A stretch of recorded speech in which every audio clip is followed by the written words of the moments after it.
Hi everyone and welcome back to the Colour Cave where we like to play with art stuff. My name is Jem and I was delighted that you were all delighted about this book from Johanna Basford. It is of course Small Victories, Johanna's most recent offering, and we were seemingly having a lot of fun with this, so I'd like to continue on from where we were. And today we're going to tackle these two little circles here, so we're all about the planets today, and we are just going to give ourselves another couple of small victories. I have seen the internet flooded, especially Instagram, with lots of little snippets from this book, and it's not always a page, sometimes it's just one part, and they're all absolutely delightful, and I think it was a brilliant idea on Johanna's part to try something like this. So let's get started. I was thinking about colour schemes for this, and for some reason this is calling out like reds and oranges, so that is where we're going to start. And we are back with Prismacolor pencils today, and we are going to start with yellowed orange, so again one of my very small pencils. This is actually one of my original Prismacolor pencils. You can see the writings on it a little bit different. This is a relic, this pencil. And I also have here vermilion, which is PC921, and carmine red, which is PC926. So I'm going to cover some of these larger sections here with the yellowed orange. These kind of look like eyes. The nucleus of some of this. Yeah. And then I'm going to go to my vermilion and I'm going to colour around the rest of this area. I think I kind of want that to be a nucleus there as well. This is almost like a wood grain, I kind of like it.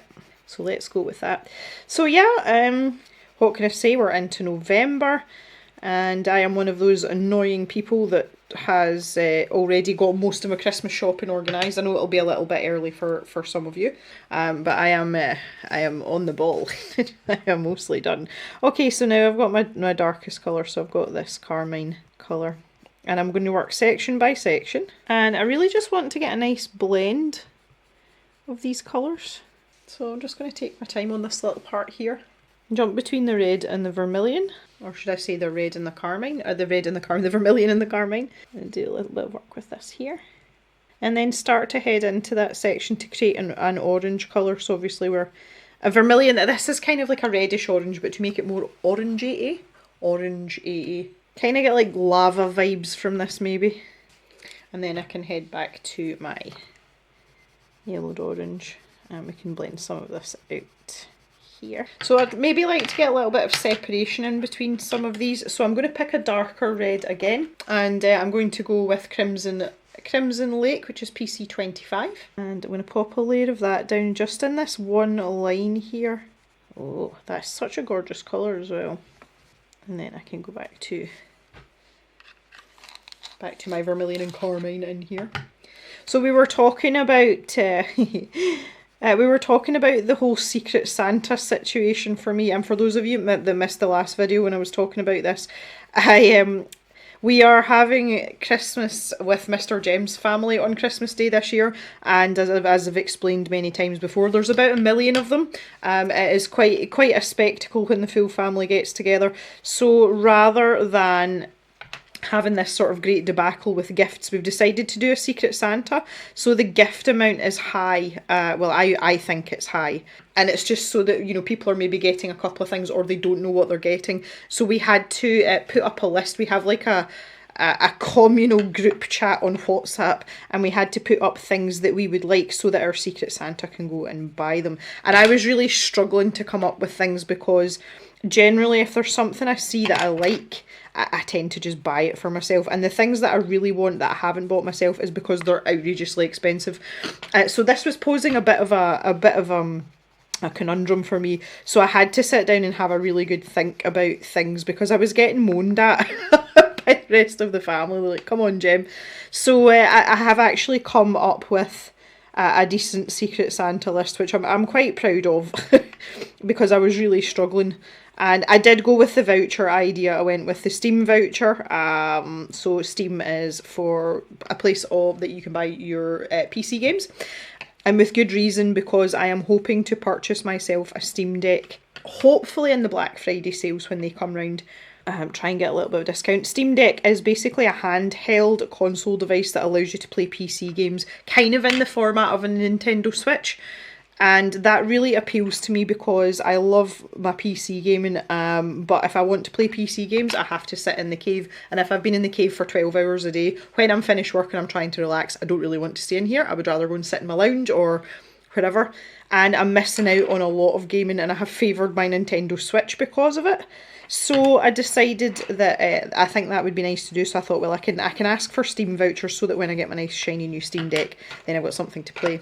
I've made it, just gone over the line a little bit there. It is very, very cold. We were hitting a bit of a cold snap here. It's wet. My hand is super tight. It's not sore yet, it's just tight. And there's been lots of cutlery dropping the last few days. It's just like when my hands, I just like throw a spoon round or something. Mr. Jem thinks it's hilarious. Pip and Jock do not, because it gives them a fright. So yeah, I've got some vouchers, coloured pencil shop vouchers as well as previously discussed. And Mr. Jem had said to me, like, is it not fairly obvious that you would want some Lego? Now, my argument against Lego was twofold. Number one, the sets, the decent sets are really expensive, and they're even out with the Secret Santa budget. And secondly, the big set that I bought for myself a while back, I've barely scratched the surface of. I have not had time, so I don't see the point in getting more Lego when I haven't built the set that I bought for myself ages ago. So I mentioned that to Mr. Jem as well, and he obviously likes to be right about everything, and he found me the perfect Lego set, and I'm going to show you up on the screen just now. That is fitting, obviously, number one, because I'm a huge Nintendo fan, but also last year for Christmas, Mr. Jem bought me the Bowser set. You usually see him, he's on the top shelf over at the packing station here in the cave. He is Mario's arch nemesis in most of the games. For any of you that are unfamiliar, I'm sure most of you will be familiar with the big kind of like dinosaur dragon looking dude from Mario.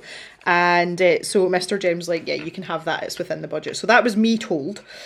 So that's been added to the list as well. We did some white stars down the bottom, and I would like to have some yellow stars here. So I am going to do these ones in pencil this time, and I'm going to pick out the canary yellow because it's about as yellow as you're going to get. And if we use darker colours for this background, that will stand out really nicely. So I'm going to get myself a wee pointy point here on my canary yellow, which for those of you that like the numbers, that is PC916. And I'm really going to mash the colour in here and try and stay inside the lines, which will be great. So yeah, at least I have a tangible item on my Secret Santa list now. That's been really helpful. So that kind of like started me off on a bit of a roll. So after a bit of thought, I couldn't really come up with anything else because I'm very content, and I don't need any more art supplies. Like we all know, I do not need any more art supplies. Then it dawned on me, my hair dryer went on the blink about 3 months ago. Like it just blew up. I have had it for about 6 million years, though it's probably as old as some of these planets.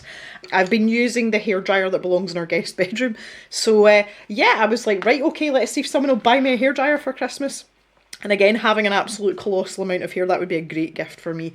So yeah, fingers crossed, let's see what they come up with.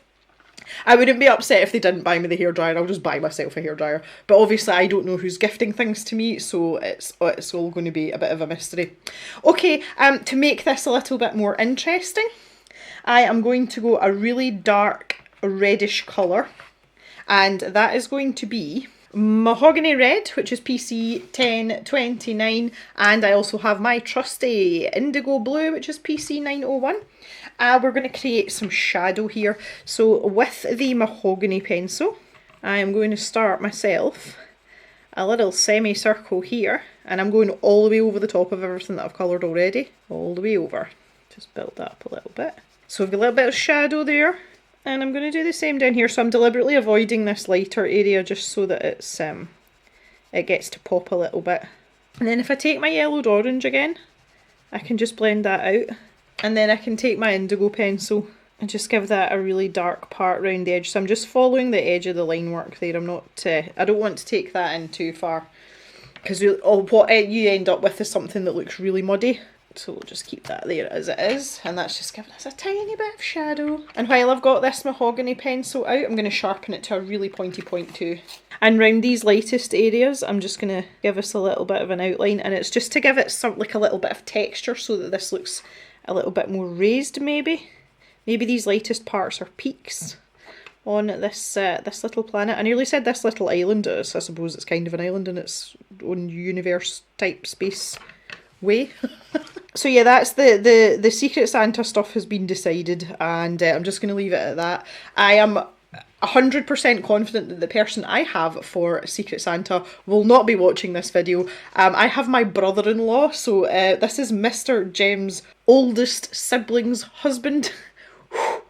And I can honestly say I have never bought someone a pair of flippers for Christmas before, but I'm doing it this year because that's what he wants. Heavily into water skiing and all other water sports. He's quite active, and that's what he required, was a new pair of flippers, so I bought them. They arrived fairly quickly as well. I thought I'll just, get straight while the iron's hot, and they came in this gigantic package, and the postie was kind of like looking at me questioningly. I'm like, don't ask. Just don't ask. Okay, this one here I feel is like a little melty ball of lava. So I'm going to go carmine red in here, so still using the same pencils, and just put a little bit of that in the middle, so that's going to be my base colour. And then with this yellowed orange again, which I'm going to have to sharpen already, I'm going to try for a number 3 point on my Tagal sharpener, so that's a middle of the road point. Yeah, that's a good little point. And I'm just going to run that around the outside here. Ooh. And we'll give this a sort of like lava rock feel. So let's pick out some greys. So I've got cool greys here. I've got cool grey at 70 and 90, PC 1065, PC 1067. Yeah, cool grey 70 and 90, that's right. And I'll take this lighter pencil first, run that all in there. Now this isn't always easy to do with Prismacolors because they're soft pencils, but if we get a nice point, little pointy point there, and we're going to add some texture. Bully is bawling his head off today. Mr. Jem is bringing in the last of the cows. We normally bring them in the end of October, so we're actually a little bit late. The weather's not been good though, and the fields have been very wet, so it's been difficult to get in, to actually physically get the cows out, because some of them are quite far away and had to be loaded onto trailers and things, so it's not that straightforward. But because there's been a lot of movement in the yard, Bully is in the field directly beside the cave, so he's literally over the garden fence, and he obviously hears a lot of cows coming and thinks he needs to let the ladies know that he is available. So there has been a lot of mooing from him. The girls don't seem that interested though, which I find hilarious. But he's quite noisy. I have adjusted the microphone settings so you shouldn't hear him. You might hear an odd moo here and there, but it shouldn't be too bad. But it is deafening. I'm lucky it's not a warmer month where I have to have the windows open because I would be demented. Okay, so that's given us quite a nice asteroid-y feel. I think I can go a shade lighter though with the cool grey. So I'm going to go up to 50%, which is PC 1063. Just to fill in some of these gaps, and I'm just picking and choosing here. I'm not deliberately trying to cover the whole area. I mean, I'm trying to get some of the white of the paper, but okay, in the middle part here I feel this is lacking a little bit, so I want to step down from the carmine colour that I was using, so I'm going to go back down to the Crimson Lake, which was the sort of darker red we used in here for the main part of this planet. I've got a really offset core in this pencil. It's completely wonky. It's actually worked really well to help stabilise the core, so although I don't have, I don't get much colouring before the point actually wears down, but I have very little breakage, so that was a wee blessing in disguise. So again, I'm just going to try and run a vein through this. I'm not actually wanting to colour it completely. I just want to try and give it some va-va-voom. Just down the middle. Oh yeah, that's better. And again with my indigo blue, I'm going to put a little shadow down this side here. Superb. Okay, down to, I've been calling this the lollipop planet. because that's what it looks like. And I think we might employ a little bit of paint magic for this one again, perhaps. I feel as if the ring should match these stars, so I'm going to do that in the canary yellow. And I'm pressing really hard. I just want to smoosh that colour right in there. Again, it really helps to have a super sharp pencil with this. Super sharp. Beautiful. And the colours I want to use for this are orange and pink. If you're from the UK, it will look like a fruit salad. That'll mean something to you. For the rest of the world, there is a small chewy sweet. It's about this size. We've actually had one in a scroller box before, and it's called a fruit salad. I think it's supposed to be raspberry and like orange or something. Anyway, they're very, very nice, but when you take them out the wrapper, they are like offensive orange and offensive pink stripes. So that would be hot pink at PC993 and orange is PC918. Look at Julia's paint. Oh, so shimmery. So shimmery. So for this, I'm going to blend the pink into the orange. I want to follow this little dotted line. So I'm going to use a circular motion in a light hand, and I'm going to follow that line with the orange all the way out. So by using that little scumbling motion, you know, the little circular motion, that gives us quite a soft edge around the outside. And now what I can do is I can actually draw a line that's on top of the dotted line, so that it's got a nice bright centre, but it's still got a soft edge to blend with the pink. There's probably a proper name for this technique, but I call it fringing. So you've got a solid centre and then bits that kind of pull out at either side. Okay, and now we've got our hot pink. I am not sharpening this to a point. I want it to be soft so I can blend it in. And I want to start on this little part here. So again, light hand to start with.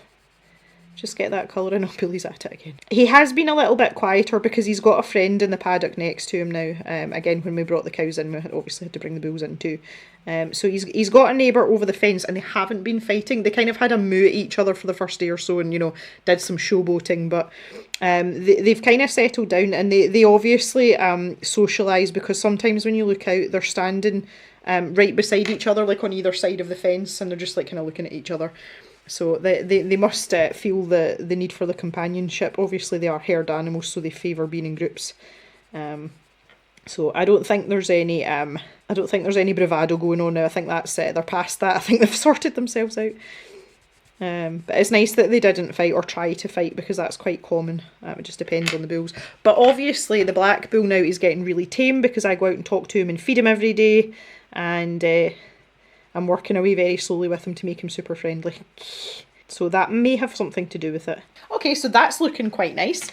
And I'm going to grab a slightly darker pink colour as well. So this is the Process Not Red. No, it's called Process Red. I call it Process Not Red because it's pink, not red. It's not always easy to read the pencils on camera, and I appreciate that some of you might struggle with that. Let's just start a little curve there. Ooh. Again, this is really just to add a little bit of interest. It doesn't have to be super fancy, because this little image has got lots going on, and when you put it together with all the other ones on the page, it's just going to look super good. Okay, there we go. I'm quite happy with that. Now I think I'm gonna go easy with the indigo here, and just maybe that tiny little line round there. And I'm going to blend out with this dark pink. I'll make it kind of purpley. So obviously if you're going to mix blue and pink, you're going to get some sort of purple. Yeah, so it's just got a tiny little dark side on it. I think as well, in that vein, what I'm going to do is I'm going to take this pale vermilion and try and give it a really pointy point. And just colour the inside of this band a little bit here. Just a touch. And there we go, that's the first set of planets. So let's move on down.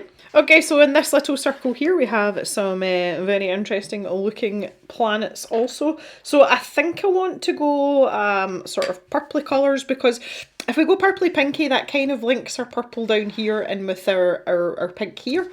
So that might be quite nice.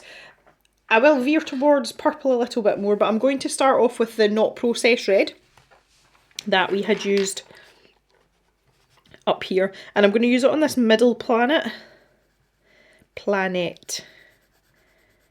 That was it. That's a word that my Mama Jem used to give me into trouble all the time when I was small for not pronouncing the T properly. Planet, not planet. To be fair, I don't think... I better not say that, because Mama Jem will pick holes in this. I was just about to say I don't think that there's a lot of words I do mispronounce. you know, just out of laziness. Like, so the one that keeps coming up on social media just now, which is really annoying me, is purple burglar alarm. Apparently Scottish people can't say purple burglar alarm. Clearly we can. We're not, you know, we're not completely useless. We do have a decent grasp of the English language, believe it or not. And I see stuff like that all the time, and I just find it really funny. There may be some people that have a quite a thick dialect that might struggle a wee bit with it, but I don't think it's a thing, honestly. Right, let's go for, now that we've got the not process red, I think the Dahlia purple, which is PC 1009. Again, 1009. We'll pop this in here. Oh, it's such a pretty colour. Pretty colour. Pinky purple planet. Why not? So again, grabbing the some of the darker colours here. I've got the crimson lake. And I just want to pop a wee bit of this. If we just put a wee spot of this down and then go back in with the processed red, it's going to make it more pink than red. I mean the crimson, not the processed red, because it's not red, it's pink. Wow, that's confusing. Hope y'all are keeping up. Oh yeah. I was just interrupted for a split second there by a knock at the door. And it turns out it was the postie. But the postie has already been today, so I was slightly confused. And he's decided that's him lost the plot at. And I said to him, I says, well, I don't know how you're going to fare when it, you know, like Christmas time, Black Friday comes. And he said, oh, I think I might just retire before then. I was like, okay. I love my postie, he's funny, he's a nice man. He's a little bit scared of Pip though. From the stories I've heard, most posties have been bitten at some point by a dog. And I think they're quite wary, but it's just because she barks, like she's so loud when she barks. But it's, unbeknown to the postie, it's a hello bark, but it can be very intimidating, so I understand why he's not that keen on her, but she just wants to be friends with him. He doesn't usually hang around. She just kind of looked at him really confused there though, because she was kind of like, I've already seen you today. Already seen you, why are you here? Back to the purple. So I've got the Dahlia purple, but I'm also going to go down a step. I have got here with me the dioxazine purple hue. Just a tickle of this. I don't want a lot of it. Again, just following the line work a little bit and then filling that in, blending it out. The Dahlia or Dahlia purple. Dahlias, whatever. I'm a little bit excited for this afternoon. I've been a good girl and I've got loads of work done. I haven't got all my housework done, but that's a process, you know, that happens over a space of time. I finally got, our living room looks a bit more like a living room, but I finally have some lighting, and we've had the electrician's been and fixed the sockets, which was one of the things we were waiting on. So I have my TV and my Nintendo Switch hooked up in the living room. I have not played my Nintendo Switch on a large TV for a long time. So today I am going to play Tears of the Kingdom, which is the newest Legend of Zelda game.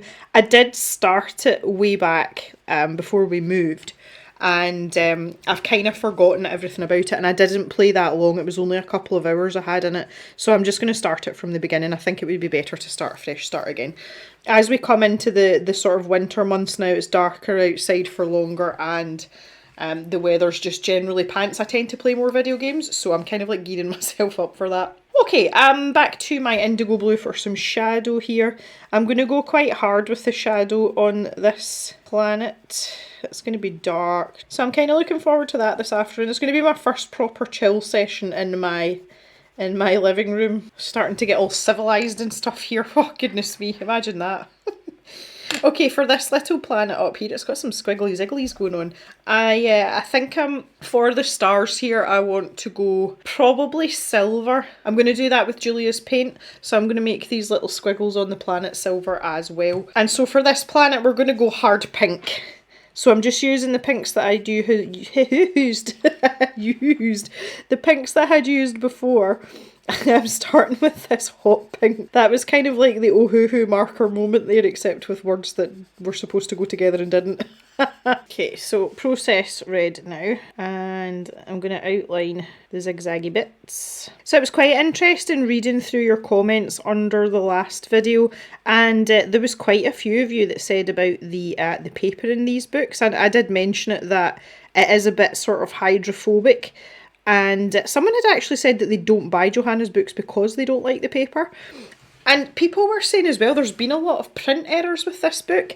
So, yeah, really sort of mixed feelings. The thing is, though, everyone seems to really like the content of the book, you know, the actual drawings and everything, which I agree with entirely. And it's a shame that something like, you know, printing errors is going to be a reason for people either not to buy it or, you know, second guess whether or not they're going to get it. So that was a wee bit sad to hear about that, honestly.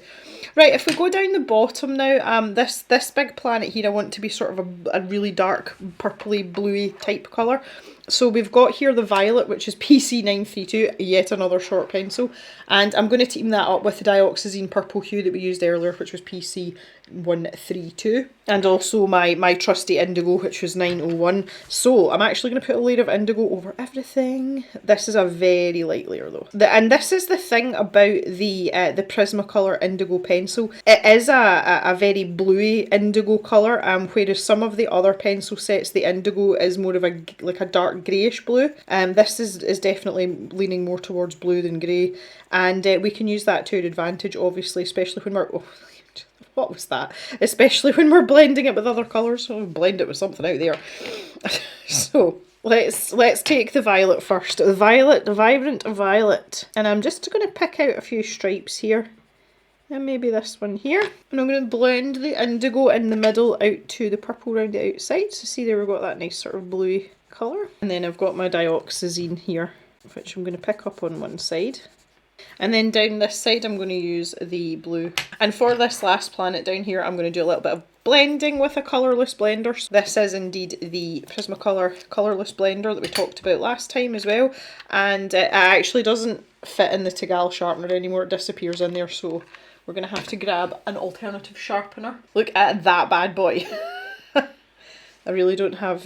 this is almost stump length to go in the pot. I've got this little jar that I keep all my pencil stumps in, and we're almost at that size. Lovely. So I want to keep my blending like in with the grain of the planet. So once I've got an edge started, I'm just going to use a sweeping motion.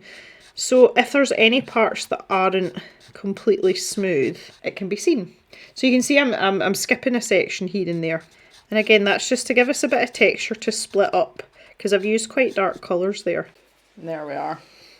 Okay, so now we're going to think about background colours. So if you remember down the bottom, I kind of graduated with the spaceship, we graduated the colour up. I'm going to take the black and I'm going to intersperse that with other colours. I'll probably blend these out as well.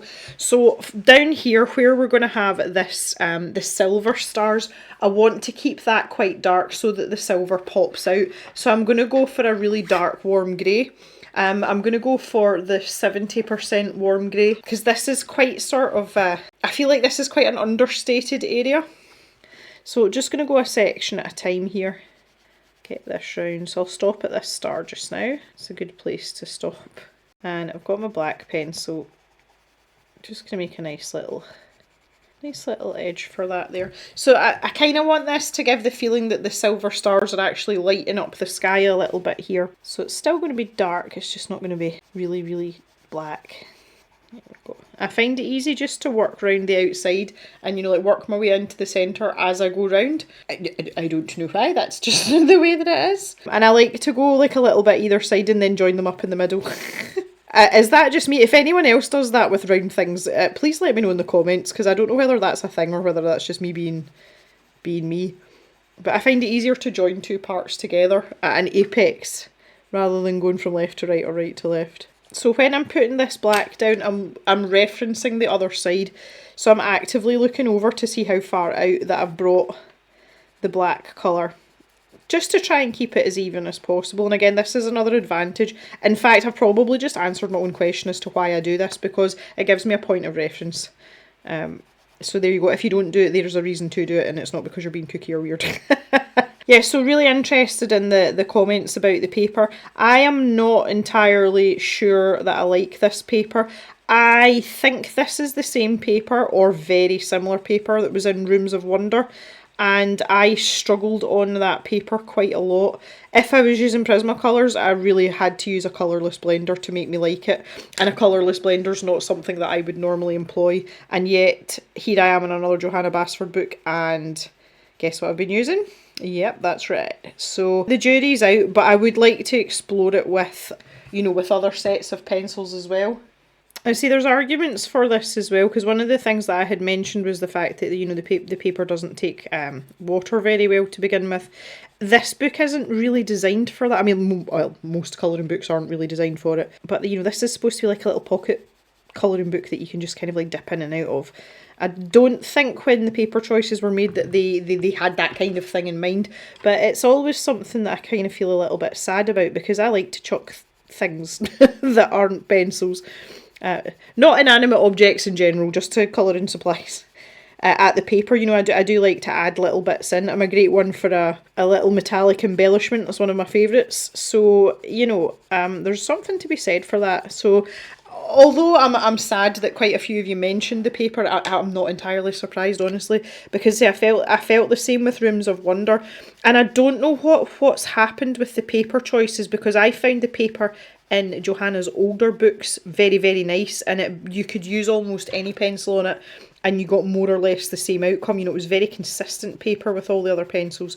So I don't know whether it's availability or changing publishers, because the paper choices can be down to who you end up publishing a book with. As an author, it doesn't matter whether you're a colouring book author or not, you might not have a lot of say in that. It just depends what they write into your contract and what you can negotiate. So yeah, it's just a bit kind of like, oh, okay. Right, I'm definitely going to blend this out. So when we don't like something, what do? We change it. Yeah, I mean, look how... and I'm not even having to press hard to do that, but look how much smoother that little bit looks already. Jeez Louise. Okay, better. Happy, happy, happy. And moving up to this one here, I'm going to... This is going to sound a bit weird, but I'm going to use green in the background, and the colour I have in mind for that is Chartreuse, which is a PC 989. So I am going to colour the entire background with this. And this is inspired by the fact that we could see the Aurora Borealis from where we are the other night. Really unusual for us to be able to see it from here. Usually the further north you go in Scotland, the better your chances are. And I am substantially less further north than I used to be. So I was really surprised. And people were posting it up on the local Facebook page and everything. So, but the colours were so pretty. So pretty. This looks really yellow on the camera, but I promise you it is chartreusey.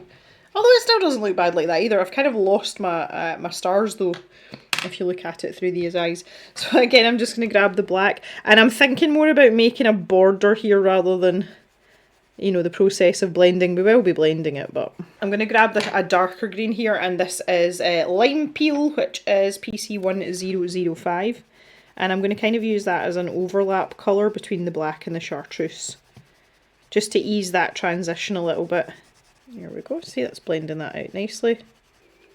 Just make sure that when you're heading inwards, you really, really pull up on the pressure, like pencil hardly touching the paper, and just to give yourself an easier job of blending. Which, I mean, you're not going to have too many problems with if you're using the Prismacolors. I wouldn't, this is something I will say, if you are using other pencils, I wouldn't recommend doing this with other pencils unless they are really soft, because trying to blend colours like black and a light green, it's not ideal, and the only reason I'm getting away with it is because these pencils are really, really soft.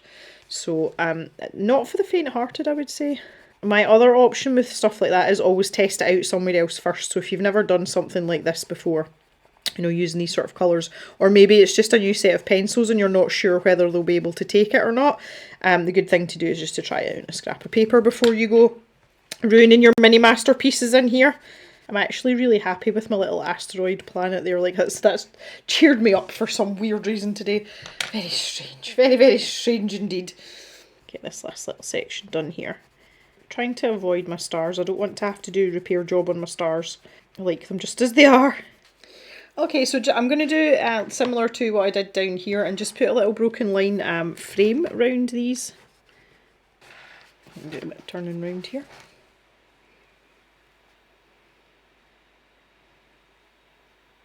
There we go, so it just makes it pop out a little bit more. And with this one here, I want to put in some of the lines on the darker planet. So same thing there. And I want to give this dark planet an outline completely as well. I will likely have to go over that again. It's just going to suck up the colour underneath, but that's okay. Right, we'll leave that to dry. I'm going to go and grab some silver paint for our stars and our little zigzaggy bits here on our planet. Okay, so I lied a little bit. I'm not going to use silver. I have decided I'm going to use Wentworth, which is this lovely silvery blue colour here. I think that would be way more fun. And I'm just going to go in with a water brush today. Because it's cold and my hand's stiff, I don't really trust myself with a normal person's paintbrush and a jug of water. That's just the way of it, I'm afraid. But that's one of the really nice things about colouring books. You can pretty much do as you please. There's no right or wrong. But I like having the freedom to do this this kind of thing when, you know, maybe I'm having days where my hand isn't so good. I do find it easier to grip the water brushes as well, just because the barrel's a slightly different shape. The more straight up and down a barrel is, the harder it is for me to have a decent grip on for any length of time. If it's got sort of indents and ins and outs, it's a little bit easier, I find. But days like today, I mean, it's not like I can't do it, like I would manage with a paintbrush, but my hand's been quite spasmy and I'm more worried about knocking over water and damaging, you know, electrical equipment, etc. So we just avoid that today. There's no need for that today. Nearly made a boo-boo there. Okay, so we'll have to leave that to dry and then I can go in with my wee Posca, so I'll just give that a minute. Okay, we've dried off a bit now, and if I start to tilt, you can see the sheen on the stars there. Oh, they're so shiny and sparkly. But you can also see what I talked about before. If I just zoom in a wee bit, I'll be able to show you here. You can see where the Posca's picking up the pink there, just at the edge of that, and this is what I was talking about. It does tend to pick up the pigment, but that's okay, because once it's dry you can go back over it. There we go. And I just want to give this little broken border. So I'll probably go back over this later once it's dry, just to make it pop out a little bit and nice and bright. And there we go. That is 2 more circles complete and ready to rock and roll in Small Victories on our space page. That is it for today, guys. I want to thank you very much for watching. Thanks for coming and hanging out, and I will see you back in the cave really soon for another video. So have a great day, everyone. Bye bye for now.